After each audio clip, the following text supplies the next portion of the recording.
Hello दोस्तों, नमस्ते। हम रीता रानी, मेरे यूट्यूब चैनल पे आप लोग को स्वागत है।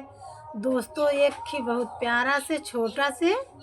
नाच चुटकुला नाच गीत सुनाओ चलत है। दोनों सहेली बहुत उधर लहली में ही यहाँ बड़े से बहुत सुबेरे में बनावत है, छुट्टी ना मिलता है। ज़्यादा से ज़्यादा सपोर्ट करें। गीत अच्छी लगी तो लाइक सब्सक्राइब शेयर जरूर करें, कमेंट में ज़रूर लिख के बताइए। दीदी अरे ज़्यादा से ज़्यादा सपोर्ट करें, वीडियो आगे बढ़ाइए। कटहर फरेला घोपेदार यार बलमू, कटहर फरेला घोपेदार यार बलमू, कटहर तोरी तारी धरले टोकरिया, कटहर तोरी तारी धरले टोकरिया, बेच गए सुल्तानपुर बाजार यार बलमू, बेच गए सुल्तानपुर बाजार यार बलमू, कटहर तोरी तारी धरले टोकरिया, कटहर तोरी तारी धरले टोकरिया, बेच गए प्रतापगढ़ बाजार यार बलमू, बेच गए प्रतापगढ़ बाजार यार बलमू, कटहर फरेला घोपेदार यार बलमू, कटहर फरेला घोपेदार यार बलमू, कटहर बेची गोची लरक जया,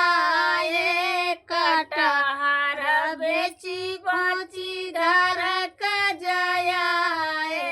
ससुर दुआरवा पे ठाड़ यार बलमू, ससुर दुआरवा पे ठाड़ यार बलमू, ससुर दुआरवा पे ठाड़ यार बलमू, ससुर दुआरवा पे ठाड़ यार बलमू, हाथ जोड़ी ससुर से भीतर हम गईले, ससुर से हाथ जोड़ी भीतर हम गईले, देवर रोसैया में ठाड़ यार बलमू, देवर रोसैया में ठाड़ यार बलमू, ससुर से हाथ जोड़ी भीतर हम गईले, ससुर से हाथ जोड़ी भीतर हम गईले, देवर रोसैया में ठाड़ यार बलमू, देवर रोसैया में ठाड़ यार बलमू, हम जानी कोने का बिलार यार बलमू, हम जानी कोने का बिलार यार बलमू,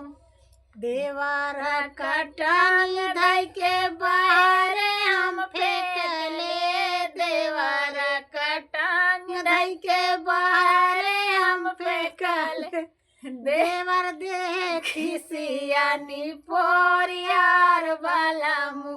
देवर देखी सियानी पोर यार बलमू, देवर देखी सियानी पोर यार बलमू, देवर देखी सियानी पोर यार बलमू, कटहर फरेला घोपेदार यार बलमू, कटहर फरेला घोपेदार यार बलमू।